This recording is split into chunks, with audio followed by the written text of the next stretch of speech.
Credit card companies are in the red this morning after President Trump said lenders are breaking the law if they don't cap interest rates at 10% for 1 year. Joining us with more is Bloomberg consumer finance reporter Paige Smith. And Paige, I want to ask you which law they're breaking, because I doubt there is one.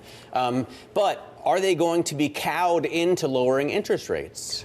Thank you for having me this morning. I think that we are certainly in a wait and see mode. To speak to your first question, I think it is fair to say that it's unclear exactly which law would be the president would be relying upon to enforce such a statement. But it was certainly causing a lot of flurry over the weekend with credit card companies, sort of scrambling, I would say, to respond to this. And the president came out with this statement late on Friday evening, and bank lobbyists who are, the majority of which are credit card issuers, many of which are credit card issuers, sort of came out with their own response to, and it was sort of more, they struck something of a measured tone, I would say, in response to the president's statement. And then, he doubled down on Air Force One last night. So it's certainly something that is top of mind for the president and something the banks will need to be mindful of ahead of bank earnings this week as well. Is it a fair assessment? I probably should have asked you this before I said it at the top of the show, because you know this better than anyone, certainly better than me.